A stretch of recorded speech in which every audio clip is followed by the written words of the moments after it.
الصلاة خير من النوم.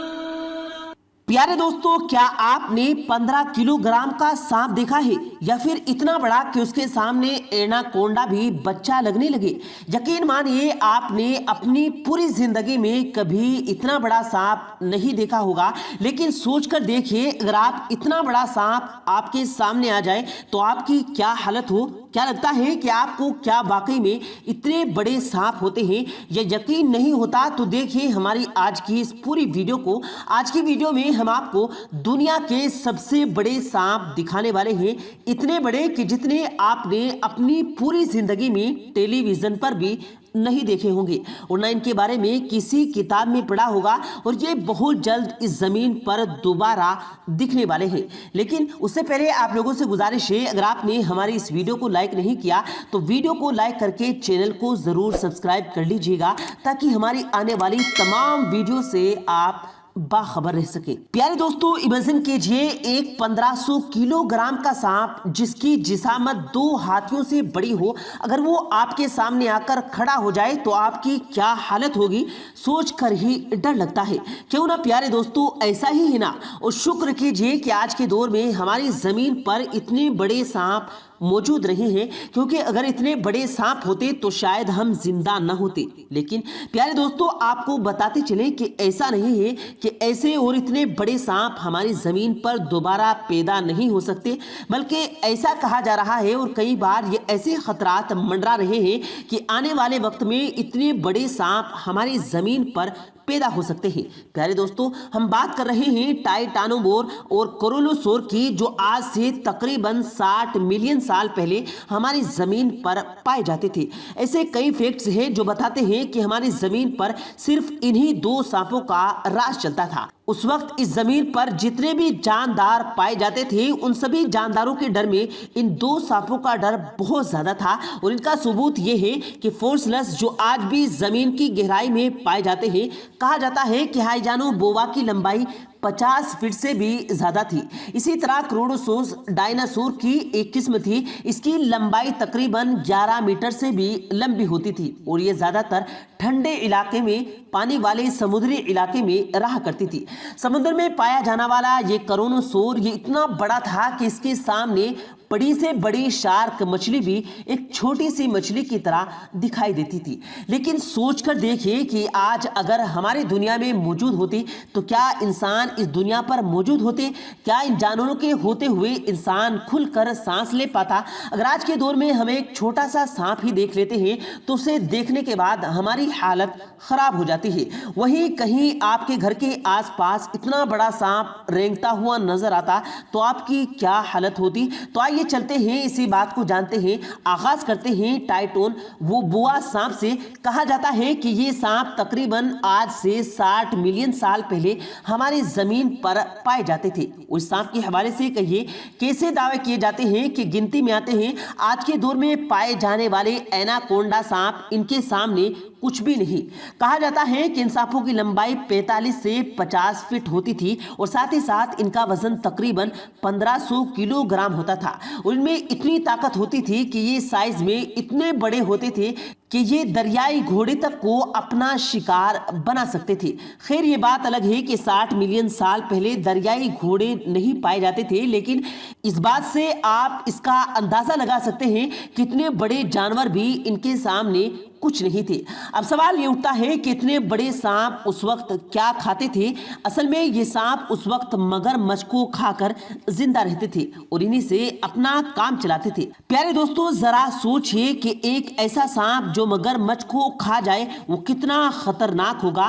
دوستو ٹائٹانو بوا سانپ آج کل کے ایناکونڈا اور بائتھن جیسے پائے جانے والے سانپوں سے اپنے شکار سے کنڈلی میں پھنسا کر اپنے شکار کا دم گھونٹ کر نہیں کرتا تھا، بلکہ ان کے وار کرنے کا طریقہ بالکل الگ تھا۔ یہ سب سے پہلے اپنے شکار کو اپنی کنڈلی میں پھنسا کر جکڑ لیتے اور پھر اس کے بعد اس پر ایک زوردار حملہ کرتے تھے۔ حملہ اتنا زوردار اور طاقتور ہوتا تھا کہ ایک ہی وار میں اس کے شکار کا دم نکل جاتا تھا اور پھر آسانی سے اسے کھا جاتے تھے۔ ویسے تو یہ زہریلے نہیں ہوتے تھے لیکن ان کا وار واقعی میں زوردار ہوتا تھا۔ آپ اس کا اندازہ اس بات سے لگا سکتے ہیں کہ ان کی کاٹنے کی طاقت 452 انچ پر ہوتی تھی، یعنی لوہے اور اسٹیل کو یہ چنے کی طرح چبا سکتے تھے۔ مگر مچھوں کے علاوہ یہ دیگر بڑے سانپ اور کوبراز کو بھی کھا جاتے تھے، جس سے آپ اس کی طاقت اور اس کی جسامت کا اندازہ بخوبی لگا سکتے ہیں۔ اسی طرح اس وقت پایا جانے والا کرونوسوس کوئی معمولی جاندار نہیں تھا، یہ زیادہ تر ٹھنڈے پانی والے علاقے میں رہنا پسند کرتا تھا اور اس کے شکار کرنے کا طریقہ کچھ زیادہ ہی الگ تھا۔ کچھ سائنسدانوں کے مطابق اس وقت پائے جانے والا یہ جانور دنیا پر راج کرتا تھا۔ حالانکہ یہ جانور کی لمبائی ٹائٹانو امبوئے سے چھوٹی تھی لیکن یہ تیزی کے معاملے میں کسی سے کم نہیں تھا۔ اس کی لمبائی 35 سے 36 فٹ تک ہوتی تھی اور وزن تقریباً 12 ٹن تھا۔ آپ اسی بات سے اندازہ لگا سکتے ہیں کہ یہ کتنے بڑے جاندار ہوتے تھے۔ اگر آج کے دور میں یہ جاندار ہوتے تو یہ بالکل مگرمچھ کی طرح دکھائی دیتے، کیونکہ ان کی جسامت بالکل مگرمچھ کی طرح تھی، لیکن ان میں مگرمچھ سے کئی زیادہ طاقتور ہوتی تھی۔ ساتھ ہی ساتھ ان کے جبڑے میں بہت سے نکولے دانت ہوتے تھے۔ ان کے جبڑے کافی لمبے ہوتے تھے۔ اگر ان کے جبڑے میں کوئی جانور پھنس جاتا تو لگ بھگ ان کا پھر زندہ رہنا ناممکن تھا۔ آپ یہ سوچتے ہوں گے کہ آخر یہ جاندار اس دنیا میں دونوں ایک ساتھ کیسے رہتے تھے؟ اصل میں آپ کو بتا دیں کہ ٹائٹن ابووا اور کروناسورس دونوں الگ الگ وقت میں زمین پر رہتے تھے۔ اس زمین پر دونوں الگ الگ وقت میں آتے تھے اور دونوں الگ الگ علاقے میں رہا کرتے تھے۔ جیسا کہ ٹائٹن ابووا گرم جگہوں پر رہا کرتا تھا، جبکہ وہیں اگر دیکھا جائے تو کرونوسورس پانی کی گہرائی میں ٹھنڈی جگہ پر رہنا پسند کرتا تھا۔ لیکن سوچ کر دیکھیں کہ آج کے دور میں یہ دونوں جاندار اس زمین پر موجود ہوتے تو کیا انسانوں کی زندگی ایسی ہی ہوتی؟ دیکھا جائے تو ٹائٹانو جیسا بڑا سانپ اگر ہماری اس دنیا میں موجود ہوتا تو زیادہ تر کولمبیا، پیرو اور وینزویلا جیسے علاقوں میں رہتا، کیونکہ وہاں کا درجہ حرارت تقریباً دنیا سے زیادہ ہی گرم رہتا ہے اور ٹائٹن نبووا گرم جگہوں پر ہی رہتا پسند کرتا ہے۔ لیکن اگر یہ ہوتے تو کولمبیا اور پیرو جیسے علاقے کا کیا ہوتا؟ شاید انہیں اتنے بڑے سانپوں سے بچنے کے لیے الیکٹرونک فیسز کروانی پڑتی اور ساتھ ہی ساتھ ان سے کہیں سامنا ہو بھی جاتا تو وہاں کے رہنے والے لوگوں کو اپنی جیب میں ایک الیکٹرونک گند لے کر گھومنا پڑتا، یعنی وہاں کے لوگوں کو ہر وقت الرٹ رہنا پڑتا، کیونکہ پتہ نہیں یہ سانپ کب ان پر حملہ کر دے۔ وہی سوچے جنگلی جانوروں کا کیا ہوتا؟